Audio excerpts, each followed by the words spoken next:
What's up, everybody? Matt Kajeski here, back again with the Odd Shopper channel. And today we're talking some college basketball bets ahead of Monday, February the 13th, short slated games. So we will try to dive into the marquee matchups. But before we get started, make sure to hit that thumbs up button, subscribe to the channel, and hit the notification button when this and all other content goes live. And if you're listening on podcast, please leave a rating and review over there. We have an offer for you guys from DraftKings Sportsbook. This is a new offer. And for this one specifically, you are going to make your first deposit of at least $5. You can do that by clicking the link in the video description below or heading to DraftKings Sportsbook. Then you're placing a $5 wager on any game of your choosing, but it has to be a pregame money line bet. And if that bet wins, you will turn that $5 into $150. So the important parts, it has to be a pregame money line wager and it has to win. If it does, you are turning that bet into $150. And there's a couple on the board tonight that are pretty solid looks. We could look to Charleston playing Northeastern. They're a 16-point favorite against the spread. If you're taking them on the money line, which is what you need to do to take advantage of this, you're going to find minus 1,600, something along those lines. That would be where I look if you are going to take advantage of this, which you should right now. But thank you to DraftKings. If you or someone you know has a gambling problem, please call or text 1-800-GAMBLER. The legal age for gambling in most states is 21, and this offer is for a limited time only. All right.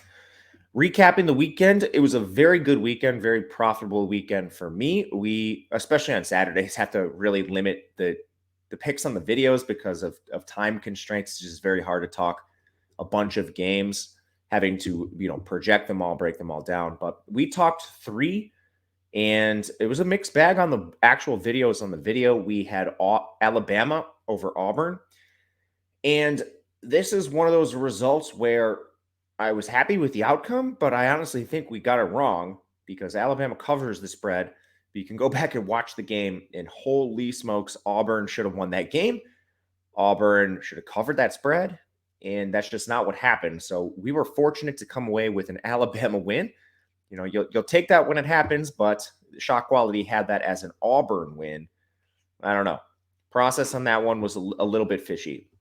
Now, the exact opposite occurred with Kansas State versus Texas. We got this as a pick'em. And the line didn't really move much. There was a little bit of line movement late in the day, which was because AMAC surprisingly returned the Texas Tech big man, which was unexpected. And from there, he played in the game. Texas Tech won, but Kansas State actually was the rightful winner per shot quality. So that was actually the exact opposite. I bet we lost that Kansas State should have won. And the final one we talked about was Creighton versus UConn, maybe the sloppiest game on the entire board. I got a push on this because I took the line really early. So the two factors we look at, line movement and the shot quality score. The line movement worked in our favor, but the shot quality score had UConn as the rightful winner. So that was kind of a mixed bag. Just overall, a really sloppy, low-scoring game there. But some of the other games we talked about in our Insider Discord went really well. Added Marquette late with some Kudus Wahab injury news for Georgetown. But we move on. And Mondays are short slates, mid-major Mondays, which have recently been kind of boosted by some really good Power 6 games. And we have a couple tonight.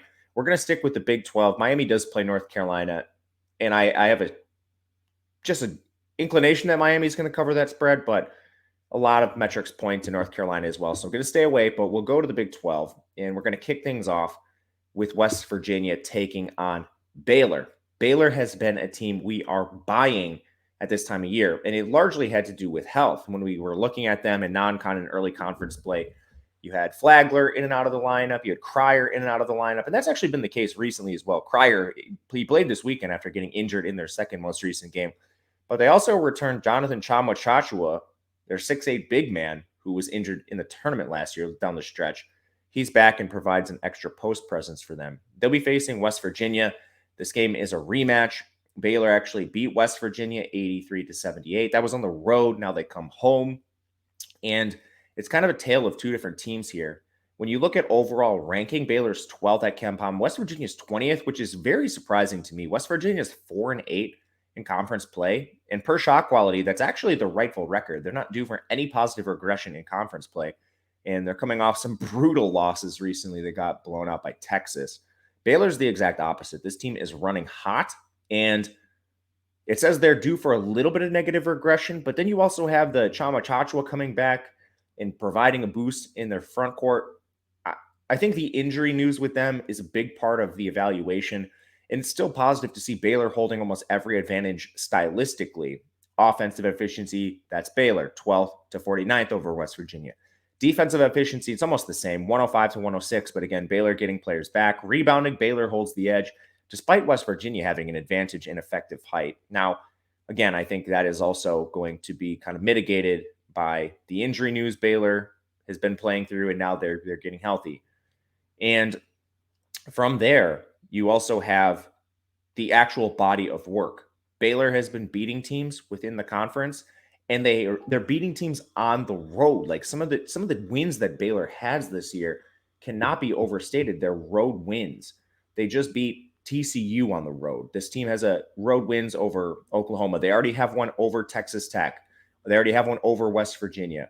You can look to their non-conference play where they have some neutral wins that are pretty important too. Gonzaga was not on their home floor. This Baylor team has traveled, and that doesn't even really matter in this spot with them playing at home against West Virginia. This is their home court they're defending. We took this at 6.5 in our insider Discord. It's already moved to 7. I wouldn't expect a ton more line movement, pretty efficiently priced, but I think 7 is still fine with the home court and the actual injury news working in Baylor's favor now down the stretch here. West Virginia also on the other side of this, a team that is kind of playing down to competition of late, and it's showing in their conference record. Next one we'll go to, not quite as confident in, but one I still already played at Texas minus 3.5 over Texas Tech. This one might move to 4, seeing a couple 3.5s juiced. I think you could take this or take 4 if it comes down to it, but there's a lot of similarities between these teams, honestly. Texas is the better team overall. Their record 20-5, Texas Tech 13-12. Texas is 21st in offensive efficiency. Texas Tech 124th defense. Texas, a very good team, 35th. Texas Tech 64th. Rebounding edge sides with Texas, albeit slightly. Neither of these teams is very tall. Texas Tech did return AMAC this weekend, who does give them an extra post presence. But AMAC's still not even that tall, 6'11". That does give him height advantages over the Texas front court, but we're still not talking massive advantages here. And Texas has been able to out-rebound teams regardless. This is a rematch. Texas won 72-70 at home. Now they're heading to the road. The actual shot quality score graded that as a loss for Texas. But I mean, we can dive into the Texas Tech team because this team, they are still ranked 66 at KenPom, despite having a 2-10 conference record. I tried to dig into this and see if they were due for any positive regression, and they are, but it's not significant. Their actual record per shot quality, if you replayed all the games based on the actual shots on the floor, it's only 3-9. So, I mean, their expected conference record at 3-9, their actual conference record 2-10, that's not really that great regardless. Now, Texas is a team certainly due for negative regression. I just don't see it coming against Texas Tech. They're 9-3 in conference. Their shot quality record is 6-6 in this span. But Texas Tech is still not fully healthy. They still don't have Pop Isaacs. He's their point guard. And they've recently lost Daniel Bacho in their front court. Now, getting AMAC back kind of helps them there. But all this to say, it's still not a fully healthy Texas Tech team. And I think the main matchup advantage that Texas is going to have is with their strong defense against the Pop Isaacs less Texas Tech.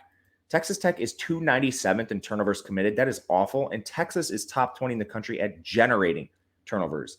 Both of these teams have slight matchup advantages inside, but Texas 100 over the top 100 in the country at 2-point percentage. Texas Tech is still outside the top 100 in that metric.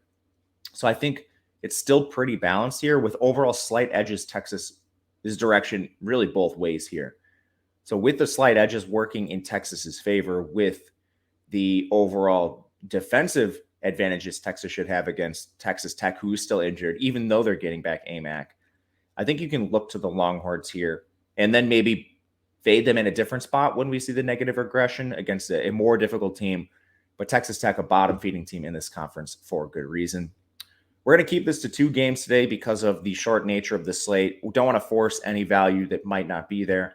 So let me know in the comment section what you think about these 2 games. Maybe the Miami-North Carolina game if you have a strong take. See if I can be persuaded. If you'd like to reach out on Twitter, I'm at Matt_Gajeski. And hit the thumbs up button, subscribe on the way out. We'll be back tomorrow breaking down all the games there, so make sure to check that out. Until then, good luck, everyone. We'll see you again tomorrow.